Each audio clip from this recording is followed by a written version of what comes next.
Le plan épervier pour trouver la personne est déjà fini. Alors, ils n'ont pas trouvé la personne, mais apparemment le plan épervier ne peut durer que quelques heures. Après, on rentre à ma maison.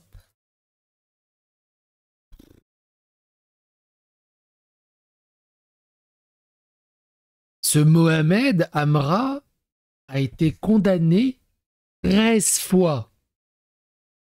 C'est-à-dire que la justice avait techniquement 13 occasions déjà de le mettre à l'écart de la société ou de le dégager du pays. Et les journalistes se sont empressés d'aller chercher la mère du détenu, histoire d'enclencher le truc. Non, mais je comprends pas, c'était quand même un gentil garçon, mais c'est horrible ce qu'il a fait, blablabla. Pourquoi sa mère est pas en prison non plus? Au bout d'un moment. Comment elle a éduqué son gamin?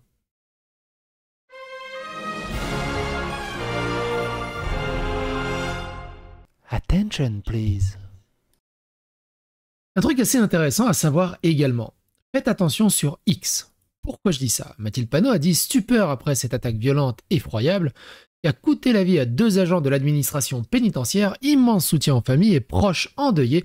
Aucun agent du service public ne devrait mourir dans l'exercice de ses fonctions, soutien aux agents blessés et à leurs proches également.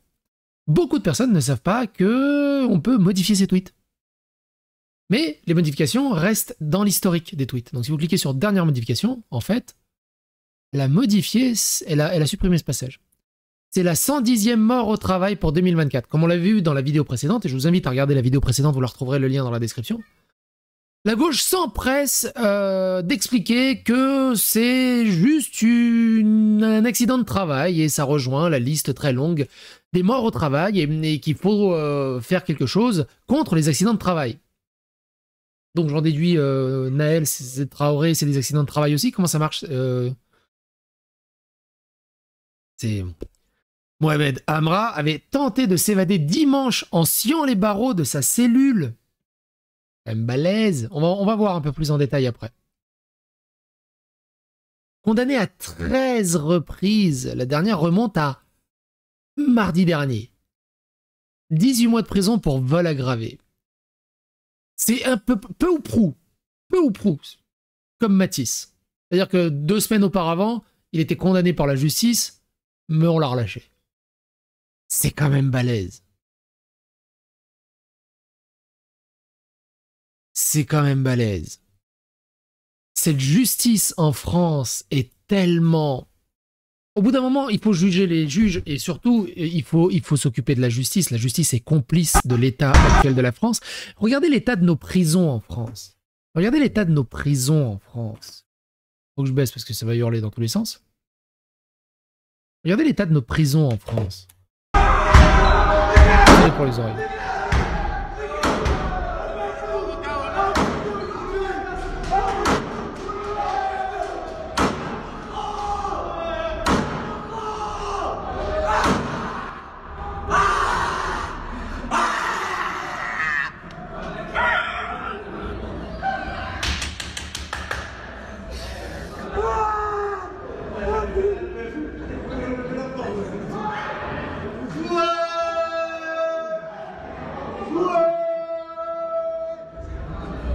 Nigga Portugal, ma gueule, vive le Maroc! Bonjour, que du bon Dieu qui vive à Bonjour, ma gueule!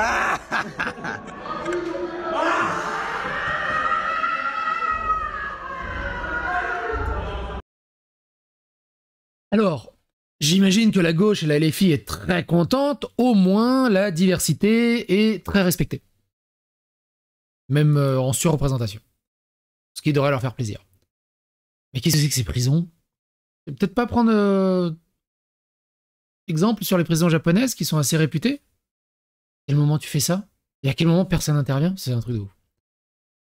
Le Jarl prend la parole et dit « Les auteurs seront interpellés, jugés, châtiés. » Sera attrapé. Dupond-Moretti, en gros, ouais, il va avoir une PS5 à disposition, des téléphones portables pour continuer leur business de la tôle, des remises de peine et seront libres dans une quinzaine d'années. Ce pays devient insupportable. Parce que du coup, il va vivre combien d'années en prison? Avec nos impôts. Mohamed Merah, je vous rappelle, il coûte 500 000 € par an. Pourquoi? Pourquoi il a une meilleure vie que plein de citoyens français qui essaient juste de s'en sortir et de vivre, qui vivent simplement et dans la légalité. Comment c'est possible que des prisonniers aient des meilleures vies que des citoyens lambda? C'est scandaleux. Il y a un an, Macron était déjà intraitable. Souvenez-vous, Emmanuel Macron avait dit « Nous serons intraitables ». Il y a un an déjà, Macron veut se montrer intraitable sur le fond contre une décivilisation de la société. Réagissant à l'émotion suscitée par plusieurs faits divers successifs, le chef de l'État veut interpeller la société. Il participera jeudi à l'hommage national rendu à Roubaix où 3 policiers étaient morts en service. Qu'est-ce qui s'est passé depuis ce moment-là? Rien. Il y a eu je sais pas combien de faits divers et il y a strictement rien eu, que des éléments de langage et des effets de lancement. Alors ça n'a rien à voir avec l'histoire, mais c'est toujours pareil. C'est par rapport à l'état de notre justice actuelle. Comment ne pas avoir la haine contre cette justice de merde? Écoutez ça, témoignage poignant de Nicolas. Dans la maison de Bretigny-sur-Orge, il a été squatté par 3 migrants sous OQTF. 3 migrants sous OQTF qui n'ont pas été condamnés, qui n'ont été condamnés qu'à 5 mois de prison avec sursis. Donc c'est des migrants sous OQTF qui sont condamnés à de la prison mais avec sursis, donc ils ne sont pas en prison. Et ils ne sont pas condamnés à quitter le pays, sachant qu'ils ont une OQTF. Non, non. Écoutez ce passage quand même. C'est glaçant de bêtises. À un moment, il faut juger les juges, il faut juger les avocats, il faut les rendre responsables de leurs actes. Tu peux pas être dans une société et t'as l'impression que les juges et les avocats, ils sont en mode chat perché. Ils risquent jamais rien, il n'y a aucun problème. C'est pas normal. Des vacances, c'est la stupeur. Nicolas tente d'entrer chez lui en vain. La serrure de sa porte d'entrée a été forcée. On a découvert les dégâts qu'ils ont fait à la cuisine. Des dégâts qui s'étendent à l'ensemble de sa maison. L'entrée, ils ont cassé, et tout ce qui est là-haut, ils ont tout descendu, c'est moi qui ai tout rangé. En accompagnant la police à l'étage, il se retrouve nez à nez avec les squatteurs. Un monsieur d'abord qui a ouvert, et la police a dit qu'est-ce que vous faites là? Et 2 qui dormaient sur le lit, et 1 qui dormait ici. Nicolas constate alors le vol de ses objets de valeur. Toutes les montres de collection sont parties, toutes mes bagues sont parties, mes boutons de machin, tout est parti, hein, tout est parti. Sa collection de timbres, sa cave à vin et ses costumes ont également été volés et ses objets de prière détruits. Je reviens d'un deuil, je reviens de la perte d'un être cher et je découvre ça. Il faut penser bien que le moral est à zéro. Hein. Désabusé, Nicolas ne souhaite plus vivre dans cette maison. Sous OQTF, les squatteurs ont été condamnés à 5 mois de prison avec sursis, avec l'interdiction d'entrer dans le département de l'Essonne. Alors je résume. Ils ont une OQTF, donc ils ont interdiction d'être en France. Condamnés avec 5 mois avec sursis, et ils ont interdiction d'aller en Essonne. Donc ils n'ont pas une OQTF. En plus de l'OQTF, ils ont une OQTE, une obligation de quitter le territoire de l'Essonne. Bon, ils sont toujours en Essonne, j'imagine. À quel moment un juge, déjà, te donne du sursis là-dessus et t'interdit juste de l'Essonne? Un juge, non, il siffle. Avion, autre pays, ou aux prisons directement, pas avec sursis.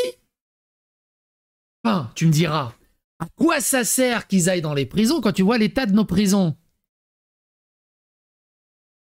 De l'autre côté, attention, Libération, il faut interdire l'utilisation de la croix celtique. En gros, il veut interdire toute la Bretagne, en fait. Juste parce que la manifestation qu'il y a eu le 9 mai dernier, ils avaient des croix celtiques. C'est-à-dire des mecs qui marchent dans la rue, au calme, qui font pas d'histoire, qui gueulent pas, qui foutent pas le bordel, qui caillassent pas, qui mettent pas le feu, qui se tiennent à carreau, qui marchent respectueusement. Oh là là, énorme danger!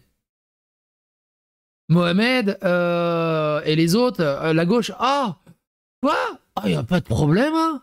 Oh là là, mais tout ça, c'est à cause de l'extrême droite. Hein. Si l'extrême droite était moins puissante en France, il y aurait moins de meurtres de Mohamed et de violences. C'est de la gueule de qui au bout d'un moment?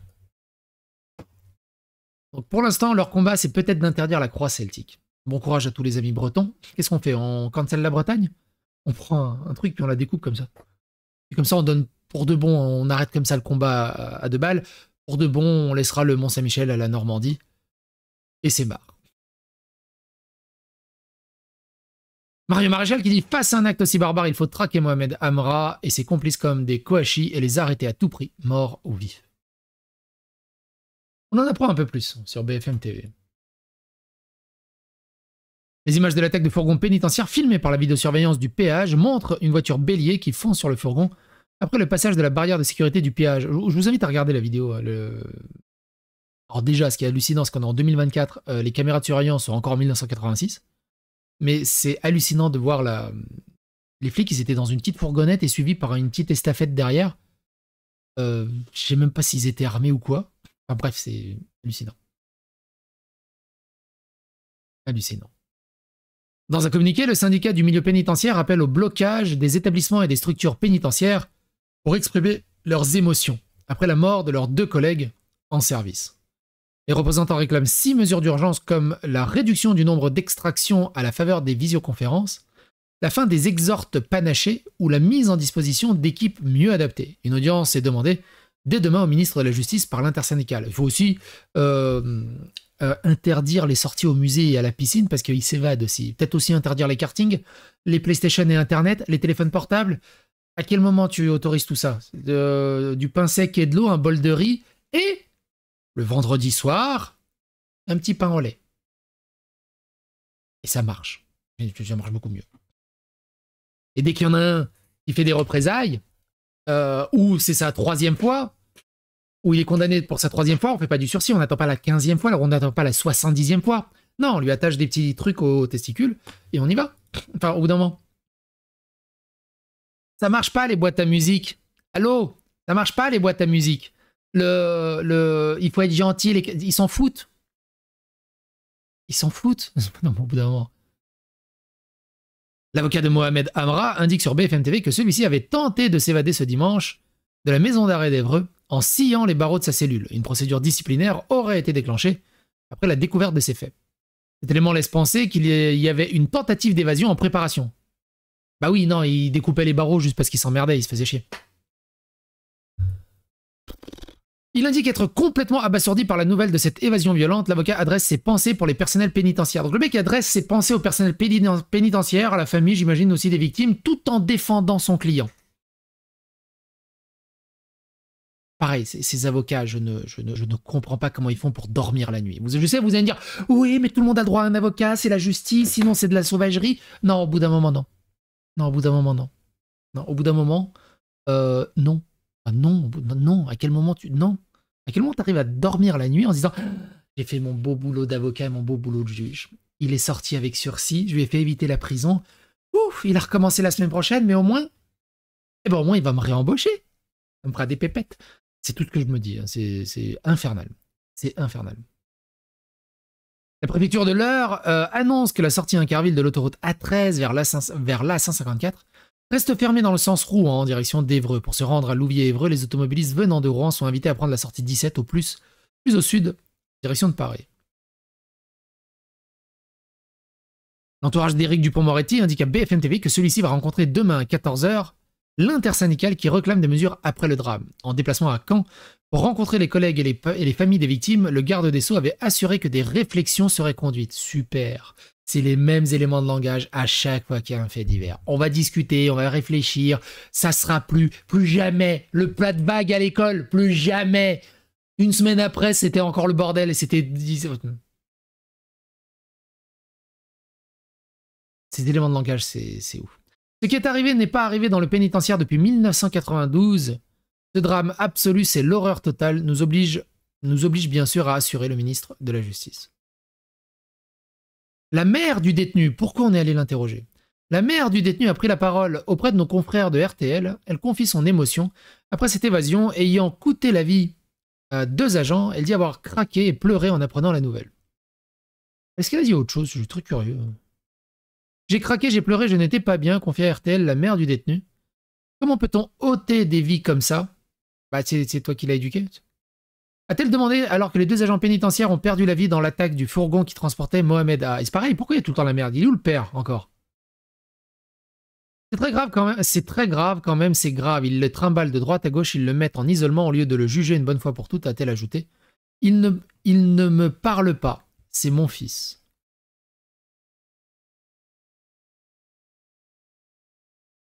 Le plan épervier est désormais levé. Comme l'a indiqué une source proche du dossier à BFM TV, ce plan est par nature limité dans le temps, maximum 4 heures. Pourquoi le plan, c'est quoi, il est sur pile? Il doit se recharger après? Le dispositif de recherche va toutefois évoluer, les suspects recherchés n'ayant pas été trouvés à ce stade. Donc, on déclenche un plan épervier pour mettre les recherches au maximum. Oh, c'est bon les gars, 4 heures, c'est l'heure de l'apéro, on arrête. De toute façon, ça sert à rien, on laisse ça à l'équipe B. Nous, on a fait ce qu'on pouvait. On avait tout ce qu'on a. Non, le plan épervier, tout le monde est sur le plan jusqu'à ce qu'on les trouve. Point. Point. C'est quoi ça? Genre, il n'y a plus d'essence?